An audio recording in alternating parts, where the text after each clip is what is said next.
Ազգային ժողովի մեծարգո նախագահ, հարգելի փոխխոսնակ, քննարկում ենք Վահագն Ալեքսանյանի ընտրության հարցը ազգային ժողովի փոխնախագահի պաշտոնում, ուզում եմ այնպես ինչպես պարոն Ռուբինյանի դեպքում ասել, որ պարոն Ալեքսանյանն էլ իր քաղաքական կարիերայի ընթացքում ուղեկցել եմ մի բան էլ ավել, երբ դասավանդել եմ նրան Երևանի պետական համալսարանում և ուզում եմ ասել, որ այն երիտասարդ տարիքից այն սկզբունքայնությունը, որ ունեցել է պարոն Ալեքսանյանը, այն պահպանվել է և դա լավ որակ է քաղաքական գործի համար և այս ընթացքում մենք շատ արդյունավետ աշխատել ենք տարբեր ուղղություններով և ես կարծում եմ, որ քաղաքացիական պայմանագիր կուսակցության վարչությունը, այնուհետև նաև խմբակցությունը ճիշտ որոշում են կայացրել առաջադրելու պարոն Ալեքսանյանին և շատ ուրախ կլինեմ նրան տեսնել փոխնախագահի պաշտոնում այս մասում։ Ես նախորդ խոսակցությունն եմ ուզում շարունակել, որովհետև եթե մենք առաջիկա տարիների համար 9-րդ գումարման ազգային ժողովի հետ կապված պայմանավորվածություններ ձեռք չբերենք, մենք էլի հետ ենք գնալու 5 օտրաս տաշտակի առաջ, անցած օրերի մեր քննարկումները գնահատում եմ որպես դրական, բայց որոշակի մտահոգիչ բաներ կար, դրվագներ կար, որոնց կուզեի անդրադառնալ և այս ելույթը իրականում չի ունենա այս մասով, եթե չլիներ պարոն Գեղամ Մանուկյանի ելույթը և որքան էլ որ տարօրինակ է պարոն Մամիկոն Ասլանյանի ելույթը,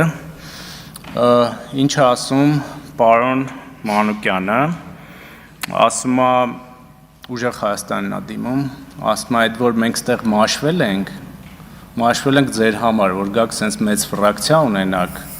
նախորդ ընդդիմադիր ֆրակցիաների գումարից պատգամավորական մանդատների մի բան էլ ավել, բայց այդ մենք հենց այնպես չենք մաշվել, էլ ես իշխող խմբակցության հետ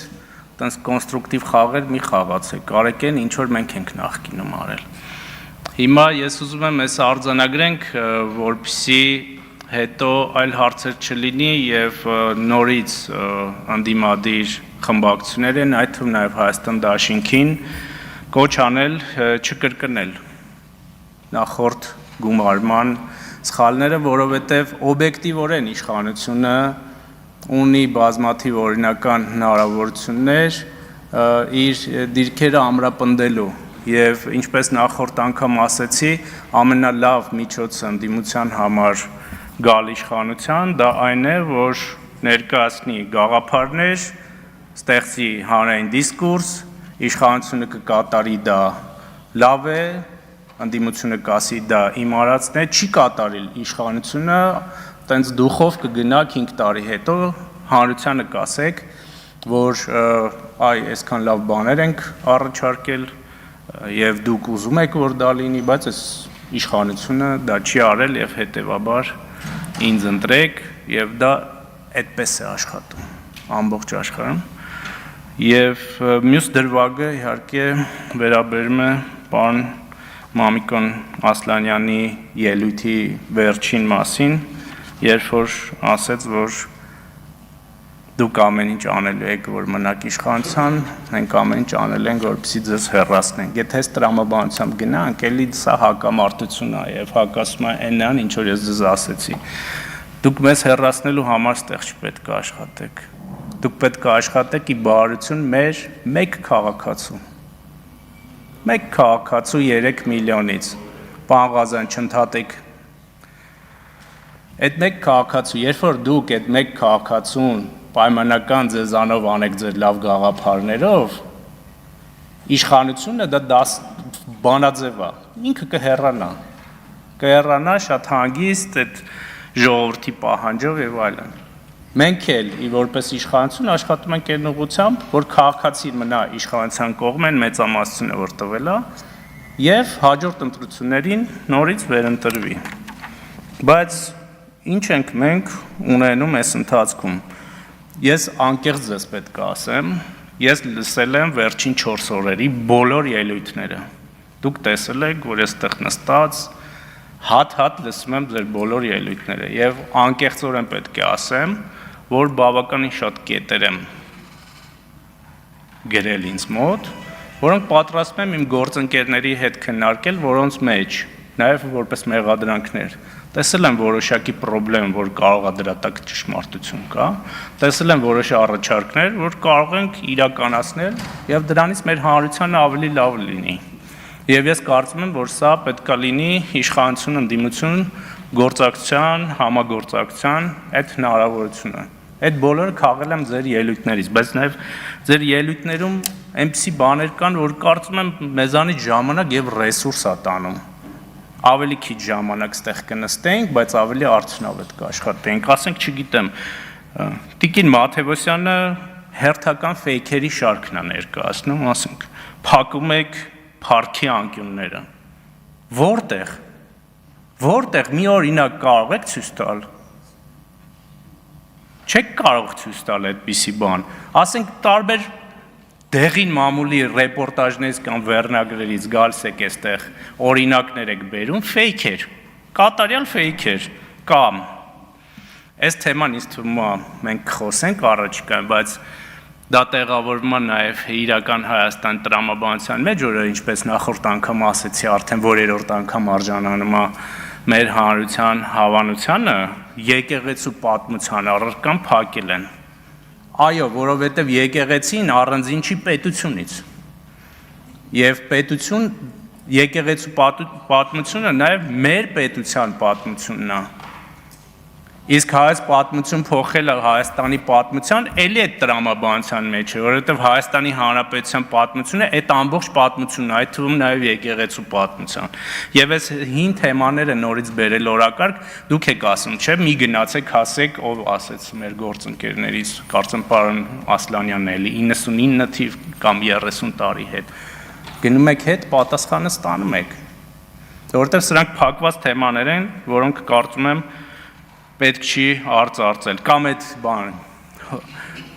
ընտրությունների գիշերը մանտրայի պես բոլորը կրկնում են, ժամը 2-ին ամփոփումը ընտրությունների դադարելա։ Ձեր բոլոր ընդդիմադիր կայքերը on-line հեռարձակել են այդ թվում 2-ին, 3-ին, 4-ին, 5-ին, 6-ին, մինչև ժամը 8:20 կենտրոնական ընտրական հանձնաժողովի կայքի ամփոփումը, որ անընդհատ այդ թվերը փոխվել է, անընդհատ։ Ինչ դադարի մասին է խոսում։ Դադարելներ, պարոն Վարդևանյանը սահմանադրական դատարանում կհաներ ու անընդհատ կբարձրացներ այդ հարցը, որ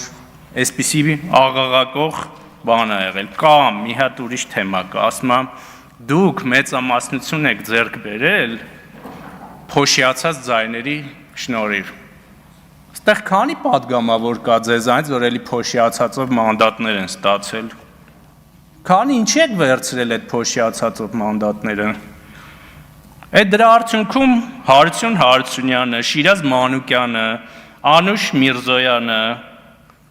Անուշավան Մանուչարյանը, Հասմիկ Գենգոյանը չէին դառնալու պատգամավոր։ Եք տվել այդ մանդատները, ինչ եք ասել, այ փոշիացածով, լավ է կարևոր վերցրել եք, որովհետև դա օրենսդրությամբ է այդպես։ Կամ Հայաստան դաշինքում մեր շատ սիրելի Մեսրոպ Մանուկյանը օրինակ չէր կարողանալու դառնալ պատգամավոր, Լիլիթ Գալստյանը չէր դառնալու պատգամավոր, Արտուր Սարգսյանն, որ վահանակը բանը անվան այդ ցուցանակը բերում եք այստեղ ցույց եք տալիս, այդ փաստարկն չէիք ունենալու։ Այս 3-4 օրա դա ձեր հիմնական թեման է, բայց այդ էլ չէիք ունենալու։ Հիմա էլի շատ բաներ ունեի ասելու, բայց կոչ կանեմ թույլ չտաք նաև ձեր գործընկերներին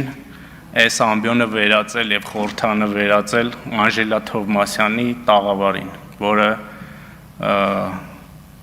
ժողովրդի մեջ կոչում են Անժեի բեսեդկա։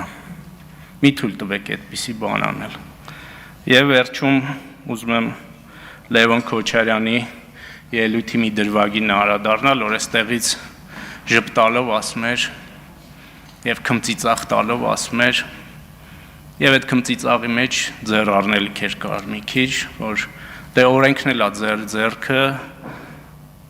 ինստիտուտներն էլ են ձեր ձեռքը, այդքան ասում եք հայրս կամ նրա ժամանակահատվածում բոլորը մեղավոր են եղել, այդ պատժեիք եւ ինքը ճիշտ է ցավոք։ Ինքը ճիշտ է ցավոք եւ ես պրետենզիան մեր ժողովրդի կողմից է եղել եւ ես կարծում եմ ավարտում եմ, որ քաղաքական այս անարդարությունը